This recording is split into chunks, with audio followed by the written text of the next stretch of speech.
Hello and assalamu alaikum. I hope you are doing well and I hope you had a great week. Any fun plans for the weekend? Okay, sorry, I had to ask this question in the typical American small talk way. For those who are here, you know what I'm talking about. And for those of you who are not here, this is a typical question you get asked on Fridays by your coworkers in every single meeting. Or maybe it's just my workplace.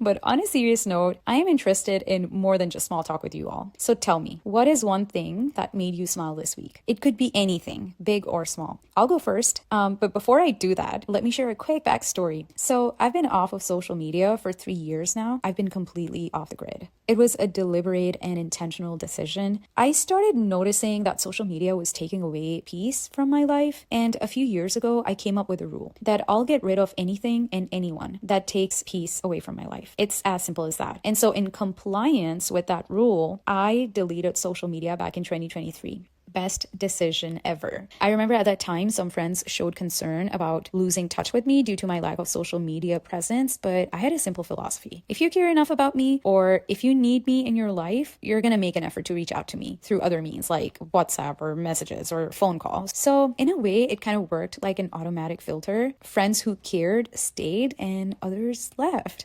I know some people may still find this weird about me, so to each their own. I am not going to be everyone's cup of tea, and I've made peace with that fact. Sorry, I went on a whole different tangent there. Okay, so coming back to my week's highlight. Trust me, the backstory is going to make sense now. I created an Instagram account a few days ago. It's called Third Culture Heart, and it's specifically for this podcast because, as I told you, the intention behind this podcast is to create a sense of community for people like you and me who want to embrace their authentic selves and who want to heal and grow together. And so in order to do that, social media presence was required. Yes, I know I went against my own rules, but it's for a greater cause, so it's okay. Hopefully this time social media doesn't take away my peace of mind, so we'll see how that goes. Anyway, I got such an overwhelming amount of positive feedback and messages on Instagram that it not just made my day, but it made my week. You guys took the time to not just listen to the podcast, but also share your feedback with me. And for that, I am so grateful. Thank you. I think we already have a small community in the making, and I am super excited to see it grow. One of you had also reached out and asked me why I have named this podcast Third Culture Heart. So I wanted to talk a little bit more about that. I think uprooting your life and moving to a new country can be such an isolating experience. I mean, alhamdulillah for this opportunity. It has been a lifelong dream that I finally get to live, but at the same time, it can be very isolating. I have been in States for almost a decade now, and now when I revisit Pakistan, I feel like I don't fully belong to that culture. And living in US for a relatively short amount of time makes me feel like I don't fully belong here either. And so somewhere in this journey of losing belongingness, I also felt like I lost a sense of home. Until one day I had an epiphany. And maybe this will sound controversial, some people may not agree with it, but I think home is not a place and home is not a person. Home is within. We all need to find a sense of home within ourselves. So then no matter where we move or who we're with, we always feel at home.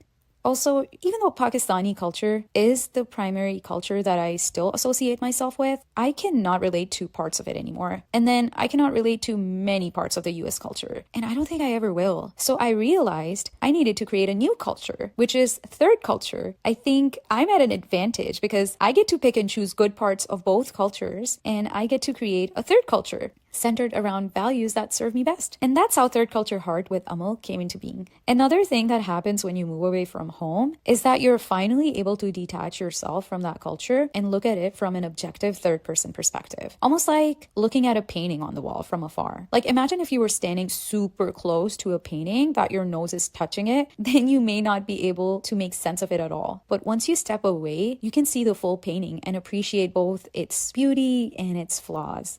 And one thing I noticed after stepping away from Pakistan is that there is a lot of body shaming embedded in our culture. And it is something that has been normalized. Passing comments on body weight, making jokes, giving unsolicited advice on what to wear or what not to wear or what to eat or what not to eat. It's all considered normal and no one really pauses to question it or to reflect on it. I was a chubby kid growing up, so I have seen body shaming up to close. Whether it was not being allowed to cut my hair short because it would make my face look fat, or not being able to wear trendy clothes because they wouldn't suit my body type, or getting comments on my body from random aunties at weddings. I have seen it all. And I think for women in Pakistan, there's an added layer of associating their worth with their marriage potential. And you know what drives down marriage potential? A woman's weight, skin color, and other physical traits that set her apart from the standards of physical beauty set by the society. I know it sounds harsh, but this is the reality of almost all South Asian cultures. And so after moving away, I finally got to process that experience. And anyone who has been through that, let me just begin by saying it is never okay for anyone to pass comments on your body or to make you feel uncomfortable in your own skin.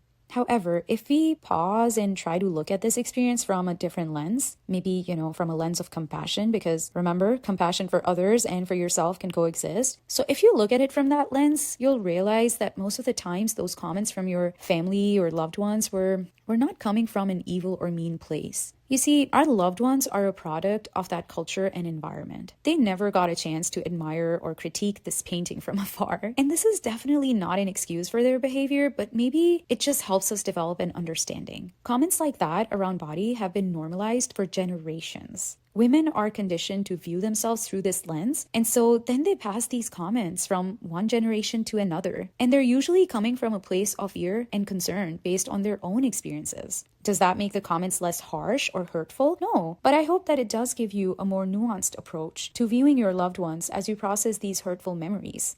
Instead of putting people in good or bad boxes, does this make them more human and give us an understanding of their behavior? Yes, 100%. So how do we actually break this cycle, especially as people from South Asian cultures, where this is so normal and so ingrained that half the time we don't even realize that we're doing it? Well, I don't think it starts with calling everyone out or trying to change everything overnight. I think it starts a lot quieter than that. It starts with asking ourselves a few honest questions, like the next time you look in the mirror and you feel self-conscious about your body, take a second to pause and ask yourself, whose voice am I hearing? Is it actually mine, or is it something I've heard repeatedly for years that it has just started to sound like my own? And we also need to start thinking beyond ourselves. Like, when I comment on someone else's appearance, what's driving that? Is it genuine care? Is it habit? Is it fear? Or is it just something I've never really paused to question? I think another big one is, what do I praise in others? Especially with younger girls around us. Do I only notice when someone has lost weight? Do I default to, oh, you look so slim as a compliment? Or do I make space to appreciate other things about them that make them them? Like how they carry themselves, how kind they are, how they make people feel. Because the things we normalize today quietly become our culture's standard. So we need to be very mindful of that. And I think breaking the cycle doesn't mean we become perfect overnight. It just means we become a little more aware. Maybe we pause next time before passing a harmless comment. Maybe we choose not to repeat something we grew up hearing. And most importantly, maybe we start to speak to ourselves a little more gently. Your inner dialogue ends up becoming what you say to others. So being kind to yourself determines your capacity to be kind to others. Trust me, self-love and self-care is more important than we think. And I know all of this is not easy because this isn't just personal, it's cultural. But let me tell you something. Culture isn't fixed. It is something that shifts very slowly through people like you and me who pause and reflect, who work on developing better relationships with themselves, and who are constantly trying to grow and heal. And so maybe it looks like this: letting a little girl wear what she feels good in without correcting her, not tying someone's worth to how they look, not turning weight into a topic of discussion at every gathering. Just softening these patterns little by little, and also giving ourselves permission to step out of it, to take care of our bodies, not because we're trying to meet a standard, but because we genuinely want to feel well and strong. We need to remind ourselves this body is an amana from God. For those who don't know what that is,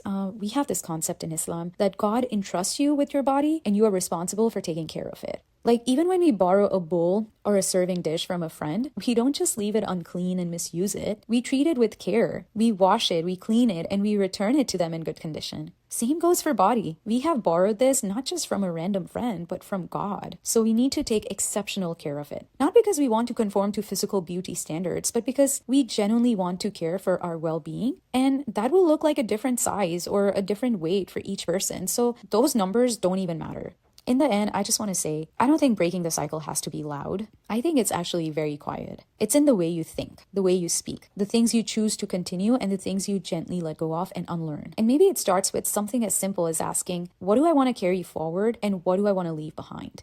As this episode comes to an end, I would love to hear from you. Have you ever experienced body shaming? How did you cope with it? And have you now developed a healthy relationship with your body? If yes, then how? I'm really looking forward to hearing from you. Please keep sending in the feedback, good or bad. I want to hear it all. Eventually, as this community grows, I want to have episodes with you guys on them. I want this podcast to be a common people podcast. It is created by a common person like me for common people like you, and it will have conversations with common people like you. Also, I do think that we should completely eliminate the term common people because I don't think anyone is common. I think everyone is so unique and so special in their own ways. And I want to hear your life experiences on this podcast eventually. I want to have conversations with you guys because I know you guys would have so much wisdom to share with all of us. And that's how we will support each other in this community and in our healing journeys. And on that note, I hope you have an amazing day and it turns out to be everything that you wish for and more. Stay tuned for the next episode. I'll see you guys next time. Bye.